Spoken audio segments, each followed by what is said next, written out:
तो रेलवे क्या उस टाइम में आंखों में पट्टी बांधे हुई थी जिस टाइम में ये लोग कब्जा करके रह रहे थे और रहने के बाद में उनका घर मकान बनना था, 1 से 2 तल्ला 2 से 3 तल्ला बनना था, तो उस टाइम में क्या कर रहे थे वो? 4000 घर टूटेगा तो ये लोग जाएंगे कहाँ? वो भी तो भारत के रहने वाले हैं। उन 4000 घर को तोड़ने के बाद में वो लोग जाएंगे कहाँ? कौन सी कंट्री में इनको आप भेजेंगे? पर ये देखिए यहाँ गरीब के बोलने वाला, गरीब के इंसाफ करने वाला कोई नहीं है।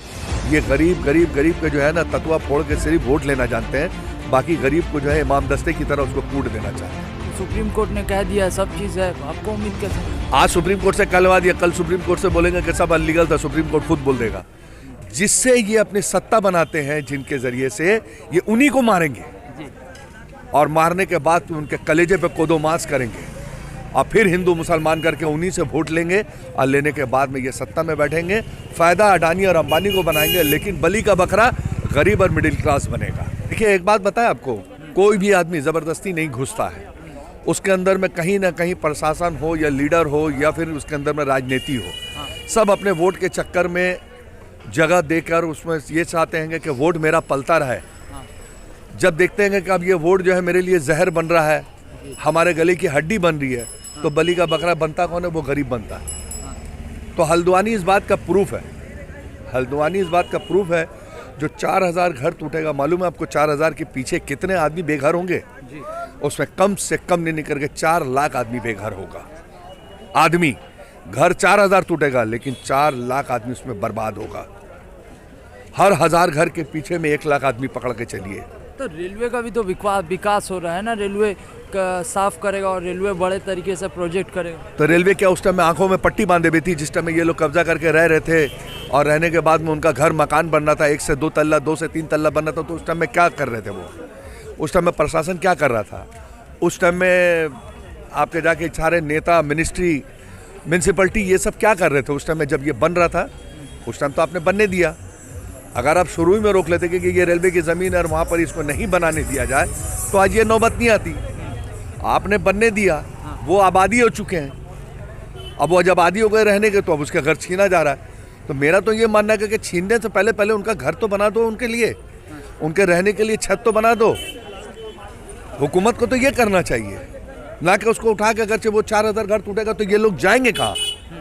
वो भी तो भारत के रहने वाले हैं। उन 4000 घर को तोड़ने के बाद में वो लोग जाएंगे कहाँ? कौन सी कंट्री में इनको आप भेजेंगे?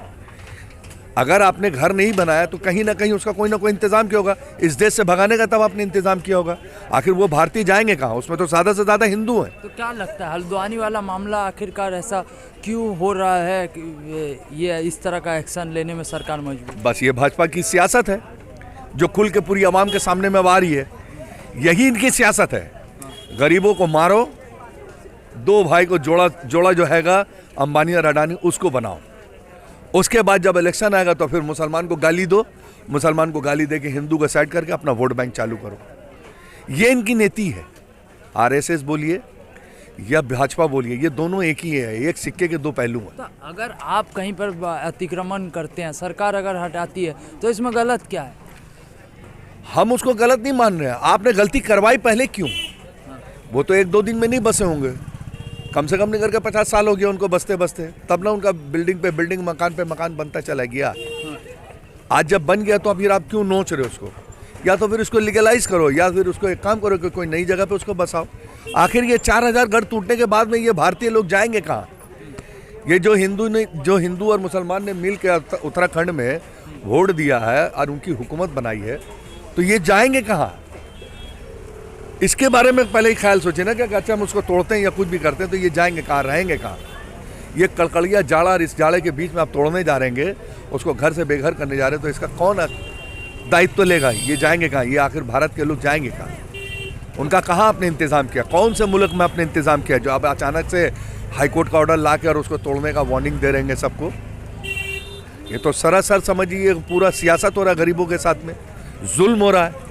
नहीं, बुलडोज़र मॉडल तो सामने आ रहा है ना, जहाँ पर भी गलत हो रहा है बुलडोज़र चल रहा है, लगातार बुलडोज़र देश भर में चल रहा है। ये भी सही है, बुलडोज़र चल रहा है। आप देखो ना भाई, कंटिन्यू समझ जाओ, उत्तर प्रदेश के अंदर में मुसलमानों के घर को, मस्जिदों को, सब पे बुलडोज़र चला, तो सब जितने भी थे सब खुश हो रहे थे, कहा हाँ मुसलमानों पीस रहे, मुसलमानों का घर टूट रहा। अब देखिए यहाँ तो कोई मिक्स आबादी है, खाली मुसलमान तो नहीं है, यहाँ हिंदू, मुसलमान, सिख, ईसाई सब है। इसमें तो अब सब पीस रहे। अब बताइए कि भाजपा की पॉलिसी कैसी है। अरे भैया एक बात हम बता दे रहे हैं आपको, सिर्फ ये भाजपा हुकूमत मुसलमान को गाली देगी, 3-4 पगले मुसलमान को मरवाएगी, बाकी नुकसान टोटल हिंदू को पहुंचाएगी। तो टोटल हिंदुओं का नुकसान समझ रहे हैं। ये टोटल हिंदुओं का नुकसान हो रहा है। उसके अंदर में अगरचे इसके अंदर में अगरचे 10 घर भी टूटता है तो सबसे पहले ये सोचिए कि हिंदू के साथ में कहाँ इंसाफ हुआ। आप तो हिंदू मुसलमान की पॉलिसी लेके चल रहे तो फायदा कहाँ से हुआ? हिंदू भी तो पिसा। अगर उसमें 10 तो मंदिर ही टूट गया तो पिसा तो मंदिर भी तो टूटा। तो कौन सा आप अच्छा काम कर रहे हैं? तो कड़ाके की ठंड में लोग प्रोटेस्ट कर रहे हैं तो उम्मीदें हैं, तो क्या लगता है न्याय मिलेगा? न्याय तो हमको समझ में आ रहा है न्याय नहीं मिलेगा, इसलिए कि यहाँ पर सिर्फ न्याय मिलता है पैसे वाले लोग को। नीरव मोदी को मिलेगा, मेहुल चोकसी को मिलेगा और आपका जाएगा अडानी अंबानी को न्याय मिलेगा। बाकी गरीब को न्याय मिलना बहुत मुश्किल हो रहा है। देख रहे हैं हिंदू मुसलमान का जब कहीं झगड़ा होगा तो न्याय नहीं मिलता है, बल्कि उसके ऊपर में केस सजा के उसको एक ऊंचा बैठका दे दिया जाता है, उसको पोजीशन दे दिया जाता है ताकि जब कभी हुकूमत पलटी मारे तो वो फिर फंस जाए उस गली कादे में, उस दलदल में फिर फंस जाए। मगर उसको क्लीन चिट कोई नहीं करके देता है। मगर एक तरह से अगर देखा जाए वहाँ हज़ारों मुसलमान हैं, ज़्यादा बड़ी तादाद में मुसलमान हैं, तो जहाँ पर अगर देखा जाए तो देश भर में अलग अलग जगह वक़्फ़ प्रॉपर्टी को कब्ज़ा किया जा रहा है, मगर वक़्फ़ पर कोई एक्शन नहीं हो रहा है, मगर इस तरह की जो प्रॉपर्टी है उस पर एक्शन हो रहा है। तो क्या दोहरा नीति हो सरकार की? दोहरा नीति ले ही के चल रही है तो ये, और इनको ये मालूम है कि वक़्फ़ की प्रॉपर्टी जो है ये बहुत सारी है। एक एक मस्जिद की जो है प्रॉपर्टी करोड़ों करोड़ की प्रॉपर्टी और उसके ऊपर में कब्जा जमा के बैठे हुए हैं। कब्रिस्तान कब्जा जमा के बैठे हुए हैं यूपी उत्तर प्रदेश के अंदर में। कब्रिस्तानों को कब्जा कर करके अपना मकान बना लिया है, लेकिन वहाँ पर हुकूमत उसके लिए नहीं बोलती है, क्योंकि जानती है कि ये जो ज़मीन हैगी इसका पूरा सब कुछ दलील वलील सब रहने के बावजूद भी हम हठधर्मी करेंगे, क्योंकि मेरी हुकूमत हम जो चाहे करेंगे। अब तो हाई कोर्ट और सुप्रीम कोर्ट सब उनके जेब में आ गया। जब नोटबंदी के ऊपर में सुप्रीम कोर्ट ने कुछ और बोल दिया, बस सोचिए उसको क्लीन चिट दे दिया, जबकि हिंदुस्तान के कितने लोग मारे गए बेकसूर, गरीब, अमीर एक भी नहीं मारा गया। मगर यहाँ पर ही देखिए, यहाँ गरीब के बोलने वाला, गरीब के इंसाफ करने वाला कोई नहीं है। ये गरीब के जो है ना ततवा फोड़ के सिर्फ वोट लेना जानते हैं, बाकी गरीब को जो है इमाम दस्ते की तरह उसको कूट देना चाहते हैं। तो ये गरीब कूटे, हाँ इसमें कूट रहे हैं, गरीब झूठ मूठ का कूट रहे हैं, और पूरे हिंदुस्तानी जो उसके अंदर में बसे हुए हैं पूरे हिंदुस्तानी इसमें कूट रहे हैं। अब वो जाएंगे कहाँ? ये तो सबसे पहले सवाल तो ये उठता है कि ये जो 4000 घर टूटेगा, ये 4000 जो आवाम जो इसको वहाँ से निकाले जाएंगे, ये लोग जाएंगे कहाँ? अब पूरा गलत हुआ, 100% गलत हुआ है। भारतीय लोग पिस रहे हैं, उनके साथ में जुल्म हो रहा है। ये जुल्म जो है समझिए पूरे देश को अब अपनी नज़र खोल के देखना चाहिए कि देखिए किस तरह सरकार एक्शन ले रही है, पीस कैसे रहे?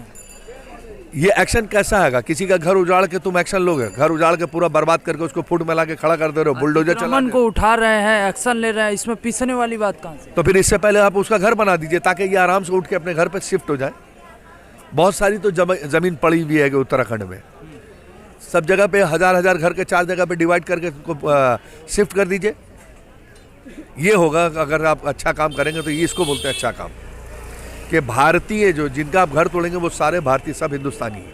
तो इंसाफ मिलेगा हल्द्वानी वाले? इंसाफ हमको उम्मीद नहीं है, हमको उम्मीद नहीं है कि ये इंसाफ करेंगे। कैसे उम्मीद नहीं है आपको? सुप्रीम कोर्ट ने कह दिया सब चीज़ है, आपको उम्मीद कैसे नहीं? आज सुप्रीम कोर्ट से कहलवा दिया, कल सुप्रीम कोर्ट से बोलेंगे कि सब अनलीगल था, सुप्रीम कोर्ट खुद बोल देगा। सुप्रीम कोर्ट खुद बोल देगा, क्योंकि जब नोटबंदी के मामले में जब इसने पलटी मार दिया तो अब किस चीज़ पे भी पलटी मार सकता है। कोर्ट बोलिए, हाई कोर्ट बोलिए, सुप्रीम कोर्ट बोलिए, सब भाजपा के पॉकेट में। तो जो अब जाए कहाँ? लोग बस वो जो जुल्म बर्दाश्त करो और रहो। जिस तरह से प्यार से बुलाया था, अब तो जुल्म सहने वाला आबादी बन जाना चाहिए।